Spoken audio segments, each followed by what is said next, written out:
Children are born knowing magic is real, and witchy parents know how to keep the magic alive for them. Hi, I'm Ethony. Welcome back to my channel. I am a witch, a mother, a card slinger, and all-around goddess, and I am here to talk to you about being a parent and a witch. It can be difficult to be a parent and a practicing pagan or witch.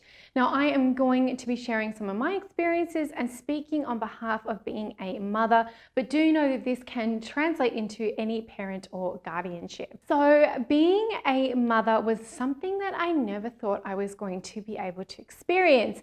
I was told from a very young age that I probably wouldn't be able to have children. So when I got pregnant with my son, it was an absolute miracle, and he is my magical baby, and I'm very, very grateful for him. He is now turning 7 years old, and I have been a practicing witchy mum for that amount of time.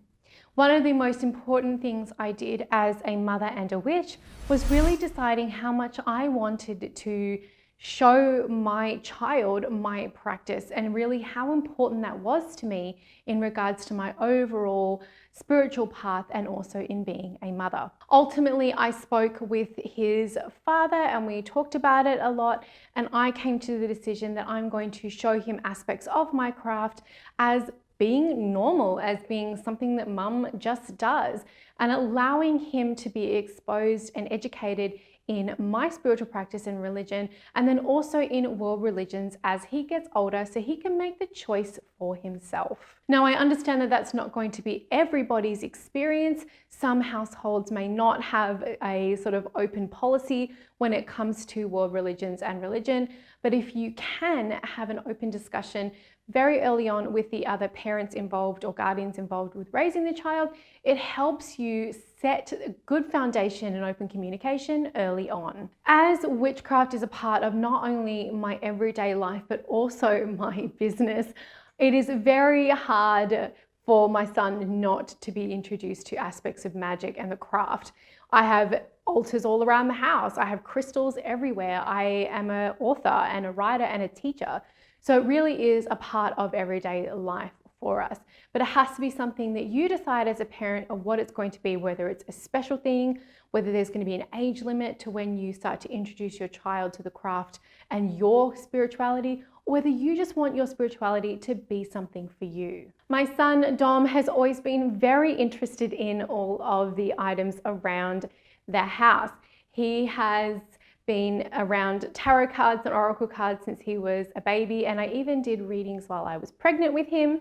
He has told me a number of times about spirits and ghosts that he has seen in the apartment and also in the hallway.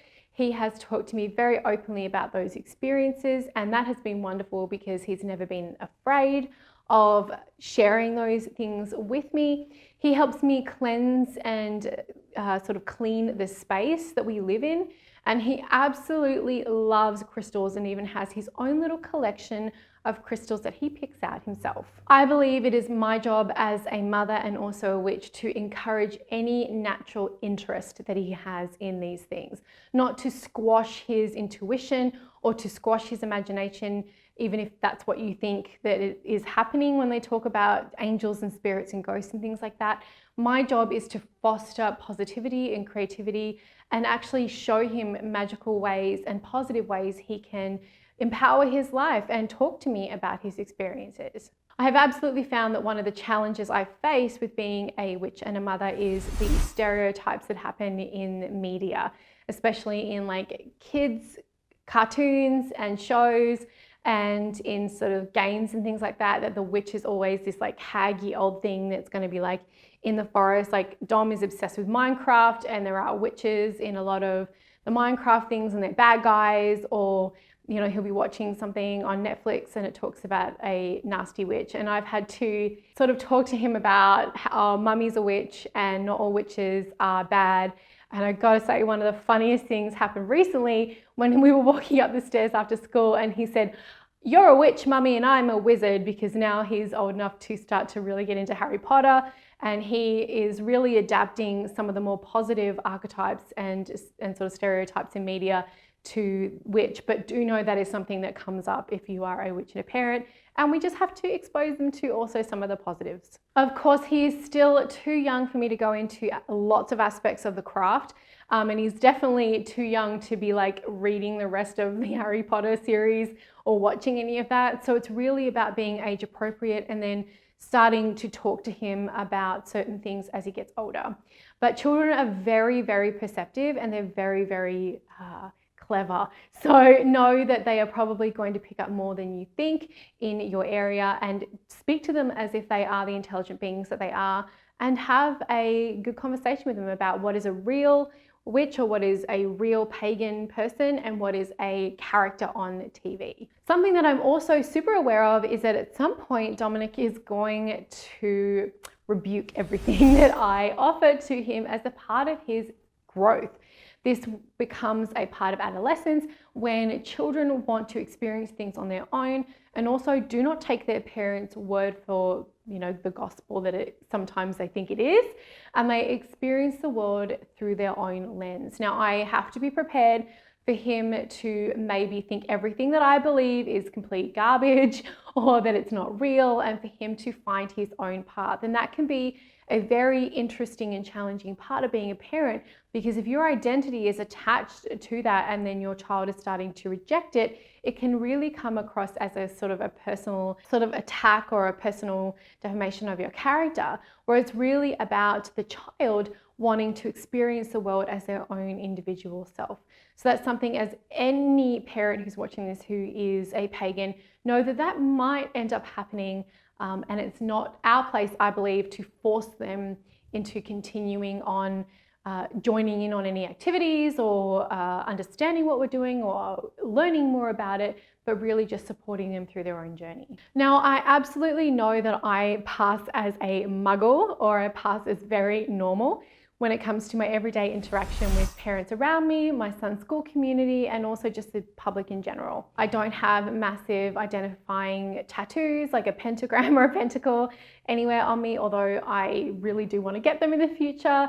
And I look pretty white, normal lady. Like, what else can I say? I'm a French vanilla latte, like, honestly. So I know that there are other people out there that might get a little bit more discrimination or unwanted opinions from, communities or schools or other parents thinking that they are not raising their children right. And that also can be geographical in nature if they live somewhere where it's very strict religious sort of community. So I understand that I am very privileged in that as well, and that I don't face a lot of people's discrimination that others do. But I also know that I don't go around and actively look for the challenge of that. Like, I don't tell every parent I meet that I'm a witch. I don't run to the grocery store and scream out that I'm a witch. I don't need unwelcomed external chaos or arguments or challenges to validate who I am.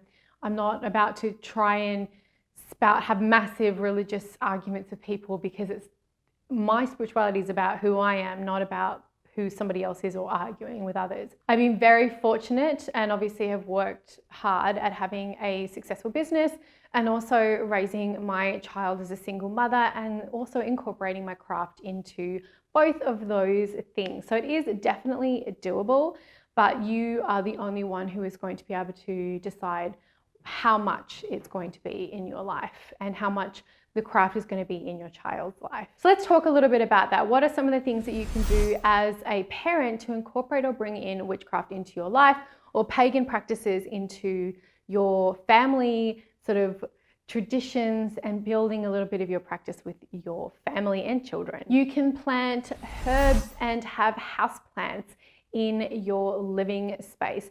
Watching children interact with nature is incredibly important, and a lot of schools do have things such as plants, and every year at the school they grow potatoes and they have chickens and things like that. So I know that that is a really important part of pagan practices in regards to the reflection of nature and taking care of the flora and fauna around us. You can go for a walk in nature. This is a really lovely free activity you can do with your children to incorporate them with the craft.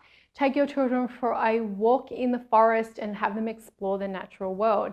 Maybe they can pick up a stone that they really like, or find a branch they're going to make into a wand, or even find fairy doors. There are so many fantastic free resources out there when it comes to witchy and pagan crafting with your children. A lot of them are based around our Sabbats and the Wheel of the Year, and it can be a fantastic way to incorporate some magic into your children's life, especially if they like arts and craft. Another fantastic way that you can incorporate your witchcraft with your children is to cook and bake with them. You can show them different ways to put magical symbols on cookies, or you can show them different herbs and show them different ways to imbue their food with magic. Another wonderful way to incorporate your craft with your children is to get some child-friendly tarot and oracle decks and work with them on the daily, or even just gift them one. So this is the Way of the Panda, which is a lovely tarot deck for, I would say, I know, like kids who are around 10 to tweens. Of course, the Crystal Unicorn Tarot. Now, tarot is a system that I would introduce to Dominic when he's a little bit older, and I actually do have a couple of decks that are put aside just for him. And then we've got these gorgeous Pixiekins, which is an oracle deck, and oracle decks are a fantastic entryway for children. And this is a wonderful oracle deck. It is called the Vibrational Earth Children Oracle Cards and Guidebook, and it is absolutely designed for children. It has children in each one of the cards, and it has a lot of language that they can use in their everyday life. So you can pick a card with them every morning, or if they're really struggling with something at school or with their friends, you can sit down and pick a card with them and talk it through what's going on with them using the magic of cartomancy. And then you can also go crystal shopping or hunting together. There are places in a lot of areas where you can go prospecting and take your children, or you can even take them to a crystal shop. Whenever I go into a crystal shop with Dominic, I say he can pick one. Obviously at a reasonable price. It's usually little tumbled stones, but he can pick one that he can take home with him when I take him to a crystal store, and that is something we love to do together. And I always ask him why he picked the one that he picked, and it's funny sometimes the answer that he has. Sometimes he says it just wants to come home, or it feels really nice, or it looks really pretty, and all of those responses are completely valid. These are just some examples, some very cheap and quick examples of how you can incorporate witchcraft into your children's life without it being too daunting, scary, or very other, while they're learning their own identity, as well as what mum and dad potentially, or their guardians, do for their spirituality. Remember, being a parent is a journey. There are going to be ups and downs, easy times, hard times, difficult times for yourself and for your children. And any spiritual practice should be helping them understand themselves and the world around them, not make them feel as though they have to do anything in a certain way. Now, are you a witch and dating? Make sure you check out this video and have a listen to all the things I think about the wild world of dating while you were a witch.